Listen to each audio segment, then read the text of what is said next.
यदि स्त्रीको गुडिया हाड छालाले बनेको स्त्री ल्याइरहनु पर्दैन, लिपस्टिक लगाइरहेको स्त्री ल्याइरहनु पर्दैन, केवल गुडिया मात्र ल्याइदिए हुन्छ। वैरागी, सन्त, त्यागी वैरागीको अगाडि गुडिया मात्रै ल्याइदिए पनि उसको तपस्या, उसको भक्ति नष्ट भ्रष्ट भएर जान्छ। महाप्रभुले यस प्रकार बताउनु भयो, संभोग से समाधि। अरे वाह, संभोग से समाधि यो कहीँ हुन्छ?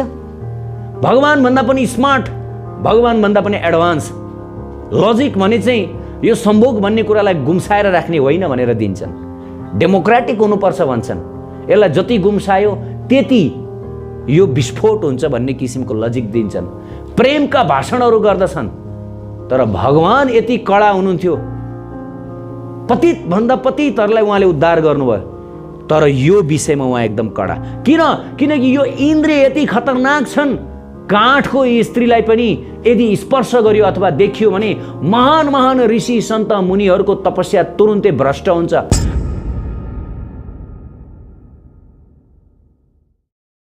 उत्कृष्ट आध्यात्मिक जानकारीहरूका लागि नेपालकै पहिलो शुद्ध आध्यात्मिक च्यानल टिभी लजिकल कृष्णलाई सब्स्क्राइब गर्न नभुल्नुहोला र हरेक अपडेट्सका लागि यो बेल आइकन पनि दबाइदिनुहोला। केवल एक पटक मात्र स्त्रीसँग सम्भाषण गर्नाले यति ठुलो दण्ड, यति ठुलो दण्ड, यति ठुलो दण्ड। सायद इतिहासमा यति ठुलो दण्ड पाउने कोही पनि छैनन् होला।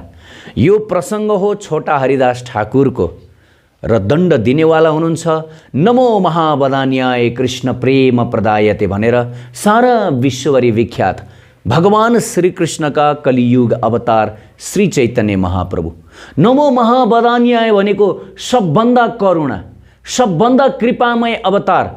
आजसम्म भगवानका जति पनि अवतारहरू यस धराधाममा आउनुभयो, उहाँहरूमध्ये सबैभन्दा दयालु, कृष्णभन्दा पनि अझ दयालु कृष्ण भगवानका अवतार जो भक्तावतारका रूपमा आउनुभयो चैतन्य महाप्रभु, उहाँले दिनुभएको यो दण्ड।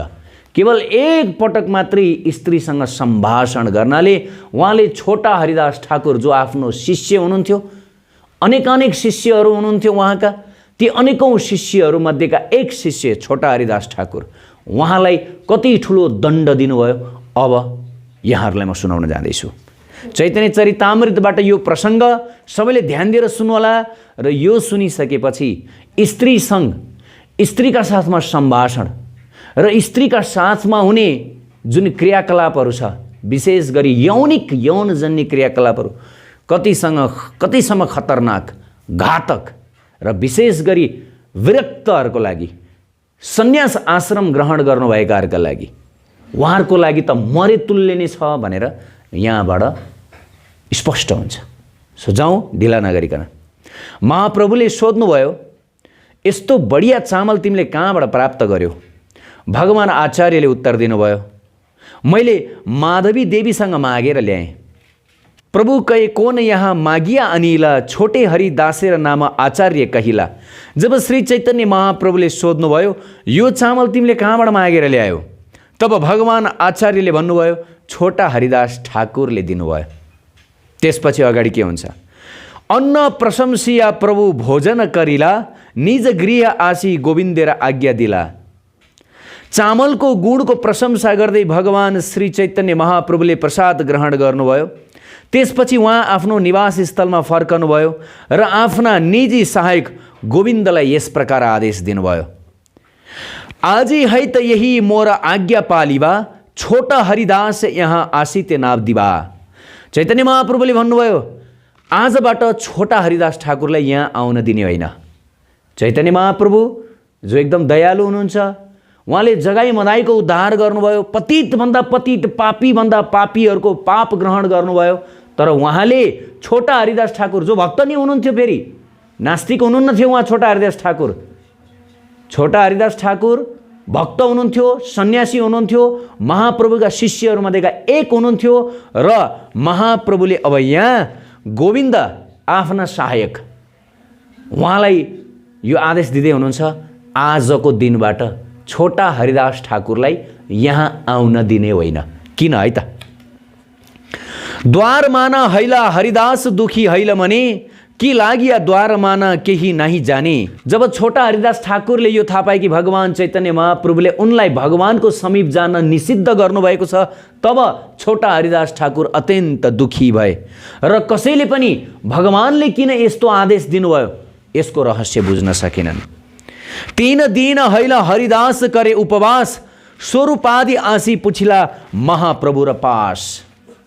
हरिदासले निरन्तर 3 दिनसम्म उपवास गरे। अत्यन्त पीडा भयो, जलन हुन थाल्यो। भगवान जो पतितहरूका पनि उद्धारक हुनुहुन्छ, महापापीहरूलाई पनि भगवानले रक्षा गर्नुभएको छ, तर म त भक्तै हुँ नि, किन मलाई यस प्रकार उपेक्षा गर्नुभयो, घृणा गर्नुभयो। हरिदास ठाकुरको मनमा चिन्ता भयो, परेशानी भयो र हरिदास ठाकुरले 3 दिनसम्म भोजन ग्रहण गर्न सक्नु भएन, उपवास बस्नुभयो। तब स्वरूप दामोदर गोस्वामी तथा अन्य अन्तरङ्ग भक्तगण श्री चैतन्य महाप्रभु समक्ष जानुभयो र त्यसपछि श्री चैतन्य महाप्रभुलाई सोध्नुभयो, कोन अपराध प्रभु कैला हरिदास, किम लागिया द्वार माना करे उपवास। स्वरूप दामोदर आदिले अब श्री चैतन्य महाप्रभुसँग निवेदन गर्दै भन्नुभयो, सोध्नुभयो, हे प्रभु, छोटा हरिदास ठाकुरले कुन चाहिँ त्यस्तो महान अपराध गर्नुभयो जसको कारण आज उहाँलाई हजुरको दर्शन गर्नबाट वञ्चित गराइयो। छोटा हरिदास ठाकुरले 3 दिनसम्म केही नखाइकन उपवास गरेका छन्। अब प्रभुले के भन्नुभयो, चैतन्य महाप्रभुले, ध्यान दिएर सुन्नुहोस्। प्रभु कहे बैरागी करे प्रकृति सम्भाषण, देखिते ना पारो आमी तहार बदन। भगवान चैतन्य महाप्रभु दयालु प्रभुले भनिबक्स्यो। महाप्रभुले उत्तर दिनुभयो, म त्यो व्यक्तिको मुख पनि हेर्न चाहन्न जो सन्यासी भएर वैरागी भएर पनि स्त्रीसँग घुलमिल भएर सम्भाषण गरेर बस्दछ। यस, महाप्रभुले भन्नुभयो, म त्यो व्यक्तिको मुख पनि हेर्न चाहन्न जसले सन्यास वस्त्र धारण गरेको छ, सन्यास आश्रम, विरक्त आश्रम, बाबाजी आश्रम जसले ग्रहण गरेको छ, तर यदि उसले स्त्रीहरूसँग सम्भाषण गर्दछ, बातचित गर्दछ, हैन, संगति गर्दछ भने म यो व्यक्तिको अनुहार पनि हेर्दिन। चैतन्य महाप्रभुले भन्नुभयो। तात्पर्यमा अगाडि बताइएको छ, शील भक्ति सिद्धान्त सरस्वती ठाकुरको टीका छ कि वैष्णवको पहिलो गुण भनेको सरलता हो, जबकि कपटता वा धूर्तता भक्तिको सिद्धान्तको विरुद्ध ठुलो अपराध हो। मनुष्यलाई चाहिन्छ कि मनुष्यले कृष्ण भावनामृतमा अगाडि बढ्नको लागि जुन जुन नियमहरू छ ती नियमहरूको पालन गर्नुपर्दछ र भौतिक आसक्तिबाट विमुख भएर भगवानको भक्तिमय सेवामा अनुरक्त हुनुपर्दछ। यदि ऊ वास्तवमै भौतिक कार्यहरूबाट विरक्त भएको छैन भने उसले आफूलाई उन्नत भक्तको रूपमा घोषित गर्नुहुन्न। यो धोका हो। उसले आफैलाई पनि धोका दिइरहेको हुन्छ र उसले अरूलाई पनि धोका दिइरहेको हुन्छ। यदि आफ्नो मनबाट काम वासना पूर्ण रूपले निवृत्त भइसकेको छैन भने उसले सन्यासीको वस्त्र लगाउनुहुन्न भन्न खोजेको। ऊ सन्यासी बन्नुहुन्न, ऊ विरक्तमै म आजबाट भनेर उसले देखाउनुहुन्न। यहाँ भक्ति सिद्धान्त महाराज त्यही कुरा बताउँदै हुनुहुन्छ। यस्तो व्यवहार देखेर कसैलाई पनि प्रसन्नता हुँदैन। दुर्वार इन्द्रिय करे विषय ग्रहण, दारवी प्रकृति हरे मुनेर अपि मन। भगवान चैतन्य महाप्रभु बताउनुहुन्छ, इन्द्रियहरू आफ्नो भोग वस्तुमा यति दृढताले आकर्षित हुन्छन् कि स्त्रीको काठको मूर्तिले पनि निश्चित रूपमा महान महान सन्त पुरुषको मनलाई आकृष्ट गर्न सक्दछ। यो सत्य हो। भगवान चैतन्य महाप्रभुले महान उपदेश दिँदै हुनुहुन्छ कि वास्तवमा इन्द्रियहरू कतिसम्म शक्तिशाली हुन्छन्, कतिसम्म आफ्नो इन्द्रिय विषयमा प्रबल हुन्छन्, आकर्षित हुन्छन् भनेदेखि यदि स्त्रीको गुडिया, हाड छालाले बनेको स्त्री ल्याइरहनु पर्दैन, लिपस्टिक लगाइरहेको स्त्री ल्याइरहनु पर्दैन, केवल गुडिया मात्र ल्याइदिए हुन्छ। गुडिया मात्रै वैरागी, सन्त, त्यागी वैरागीको अगाडि गुडिया मात्रै ल्याइदिए पनि उसको तपस्या, उसको भक्ति नष्ट भ्रष्ट भएर जान्छ। महाप्रभुले यस प्रकार बताउनु भयो। त आजकल कति यस्ता कथित गुरुहरू छन् जो देश विदेशमा प्रचार प्रसार त गर्दछन्, लाखौं शिष्यहरू बटुल्दछन्, तर उनीहरू भन्दछन् सम्भोग से समाधि। अरे वाह, सम्भोग से समाधि यो कहीँ हुन्छ? भगवान भन्दा पनि स्मार्ट, भगवान भन्दा पनि एडभान्स लजिक भने चाहिँ यो सम्भोग भन्ने कुरालाई गुम्साएर राख्ने होइन भनेर दिन्छन्। डेमोक्रेटिक हुनुपर्छ भन्छन्।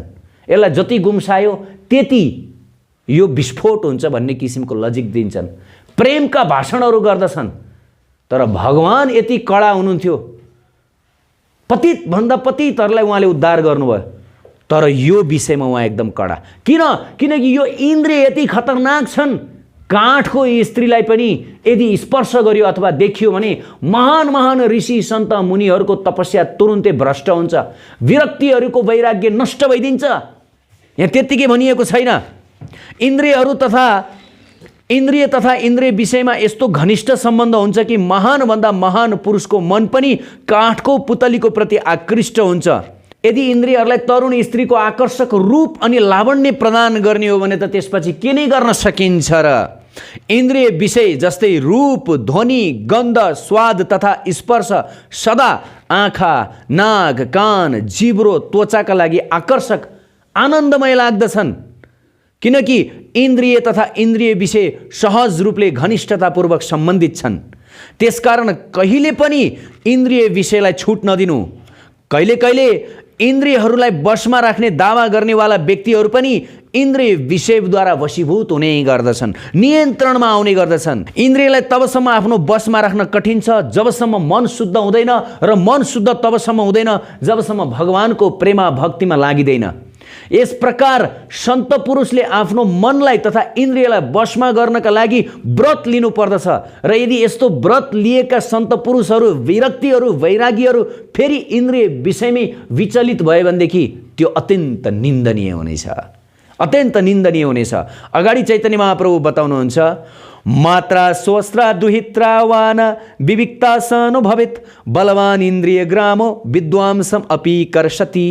महाप्रभु बताउनुहुन्छ, व्यक्ति आफ्नी माता, बहिनी, दिदी, छोरीसँग पनि एकान्तमा बास नगरोस्, किनकि इन्द्रियहरू यति बलवान छन् कि महान महान सिद्ध पुरुषहरूलाई पनि इन्द्रियले तानेर घसिटेर जमिनमा गाडिदिएका छन्। यो श्लोक मनुसंहिताको श्लोक हो र श्रीमद् भागवतको 9.19.17 पनि उद्धृत गरिदिएको छ। त चैतन्य महाप्रभुको यो छोटा हरिदास ठाकुरसँगको लीला अत्यन्त शिक्षाप्रद छ। यो केवल विरक्त, केवल त्यागी वैरागी सन्यासीहरूको लागि मात्र होइन, गृहस्थहरूको लागि पनि हो। छुट छैन गृहस्थहरूको लागि। कहिले कहिले गृहस्थहरूले आफूलाई छुटको रूपमा मान्नुहुन्छ। भगवानले यो नियम, भगवान कडा ब्रह्मचारीहरूको लागि हो, विरक्त सन्यासीहरूको लागि हो, हाम्रो लागि होइन। हामी त गृहस्थ हौँ, हामीलाई त डिस्काउन्ट छ, हामी त जे पनि गर्न पाउँछौँ। नो नो नो, होइन। कहाँ भनियो? कुन शास्त्रमा भनियो? गृहस्थ झन् ब्रह्मचर्य व्रतमा रहनु पर्दछ, झन् संयमी बन्नु पर्दछ। यो शिक्षा भगवानले दिनुभएको गृहस्थीहरूको लागि हो, गृहस्थीहरूको लागि हो। यदि भगवानले यो शिक्षा त्यो बेला नदिनु भएको भए आज यति बेला गृहस्थीहरू कतिसम्म पतोन्मुख हुन्थ्यो होला र सन्यासीहरू, विरक्तहरू कतिसम्म पतित भएर जान्थ्यो होला, यसको कुनै लेखाजोखा हुँदैन थियो। यो शिक्षा भगवानले सबैको लागि दिनुभएको। गृहस्थहरूले कहिले पनि मेरो लागि यो डिस्काउन्ट हो, भगवानले मलाई माफ गरिदिनुहुन्छ भनेर नसोचे हुन्छ। कुनै पनि हालतमा कुनै पनि गृहस्थले माफ पाउँदैन। जबकि छोटा हरिदास ठाकुरले केवल एकचोटि सम्भाषण मात्र गरेको, बोलेको मात्रै, केवल बोल्दा मात्रै यहाँ स्वरूप दामोदर आदि भगवानका पार्षदहरूले भगवानसँग हात जोडेर, प्रभु एकचोटि गल्ती, ऊबाट छोटो सानो गल्ती भयो, माफ गरिदिई बक्सियोस् न प्रभु। पछि उसले गर्दैन, किनभने उसले चेत खाइसक्यो। यहाँ त्यही भनिएको छ, हेर्नुहोस् है, चेत खाइसकेको छ। उत्कृष्ट आध्यात्मिक जानकारीहरूका लागि नेपालकै पहिलो शुद्ध आध्यात्मिक च्यानल टिभी लजिकल कृष्णलाई सब्स्क्राइब गर्न नभुल्नुहोला र हरेक अपडेट्सका लागि यो बेल आइकन पनि दबाइदिनुहोला।